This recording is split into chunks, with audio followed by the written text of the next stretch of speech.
Salut à tous, salut Laura. Salut Romain, salut à tous. Aujourd'hui, qu'est-ce qu'on découvre? Le mystère en Égypte, des aventures folles à la ferme ou des surprises au fin fond des océans?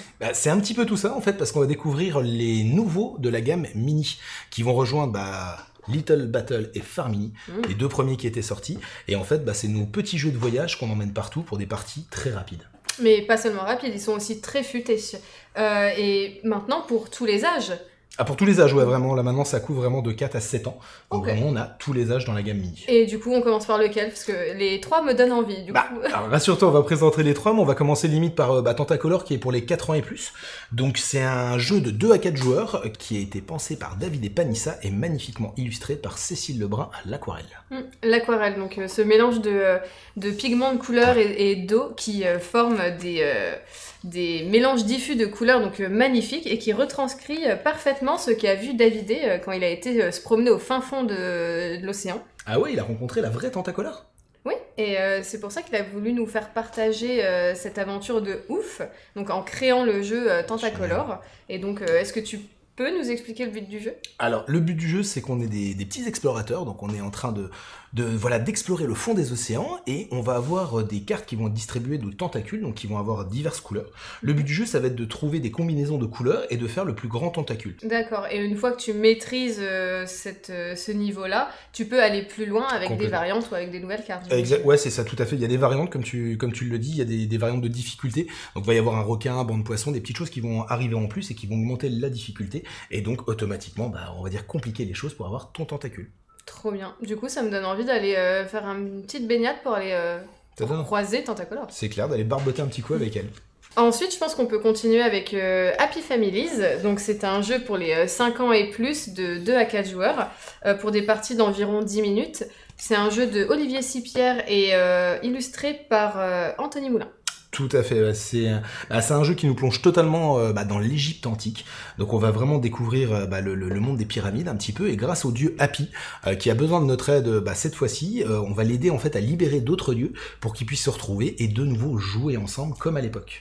Et d'ailleurs, j'adore les dessins. Ils sont vraiment super beaux, on se plonge vraiment dans l'univers. Totalement. Et ça donne envie vraiment de les collectionner.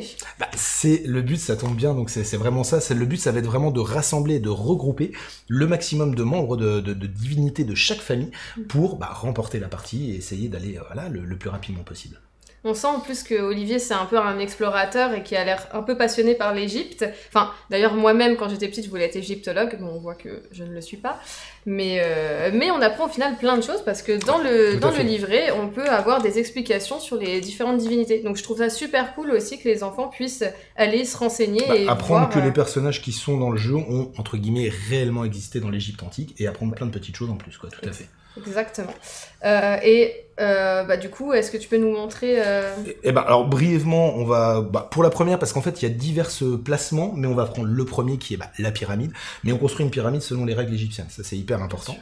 Le but pour nous, ça va être à tour de rôle de tirer une carte et d'essayer de compléter automatiquement sa main pour rassembler les divinités ensemble. Donc, tu pourras pouvoir piocher que les cartes qui sont on va dire visibles ou non visibles, mais surtout accessibles, non bloquées par une carte. Le but étant, ça va être de recomposer soit une famille de 6 divinités, soit de retrouver 3 divinités ensemble et d'avoir 5 familles de 3 divinités. Ok, donc en plus d'être stratégique, il faut être observateur pour pouvoir embêter ses copains, donc je vais adorer ce jeu. Ça m'étonne pas de toi, ça. Et pour finir, nous avons Farm and Furious pour les 7 ans et plus. C'est un 2 à 5 joueurs pour des parties de 10 minutes. C'est une idée de Luc Raymond et qui a été illustrée par Alfonso Pardo Martinez. Je crois que j'ai déjà entendu cette histoire. Luc, donc l'auteur, avait entendu énormément de bruit dans la ferme de chez ses parents. Ouais. Il avait été voir parce que vraiment c'était un boucan mais d'enfer. Et il a vu, tiens-toi bien, des poules qui claquaient des ailes, des moutons qui tenaient des fanions de supporters. Sérieux ? Et des vaches qui étaient en tenue de pom-pom girl.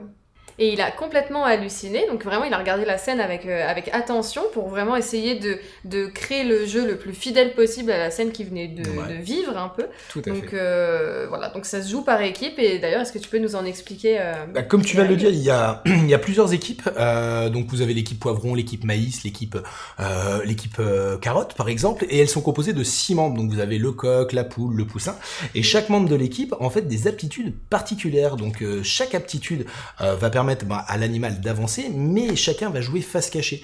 Et en fait, il va y avoir une interaction avec les cartes adverses. Donc ce qui va avoir un effet que le lapin ne va peut-être pas forcément avancer si on a joué en parallèle le chien. Mais vu qu'on ne sait pas ce que l'autre a joué, c'est là où toute la stratégie va se développer tout au long de la course pour arriver le premier. Du coup, il y a vraiment une bonne dose de stratégie et on sait jamais, oui, comme tu l'as dit, effectivement, à quel moment on va avoir des bâtons dans les roues de par nos adversaires. C'est clair, il faut bien observer les cartes qui ont été jouées en amont pour te dire, si je joue celui-ci, espérons qu'il joue pas le poussin en même temps parce que les poussins s'annulent et autres. Et donc le but, c'est d'arriver le premier sur cette course de relais complètement déjanté. Trop bien. Et en fait, c'est un jeu qui peut plaire autant aux petits qu'aux grands. Enfin, complètement. C'est un peu comme Troll et Dragons, je pense que celui-là, il va bien me plaire à l'apéro. Ça c'est clair, ça c'est clair. En tout cas, nous on était ravis de vous présenter les nouveaux de la gamme mini qui vient compléter la grande famille de chez Loki. Et on espère vous retrouver bientôt pour les nouveautés. Et de nouvelles aventures de ouf. C'est clair. À très bientôt.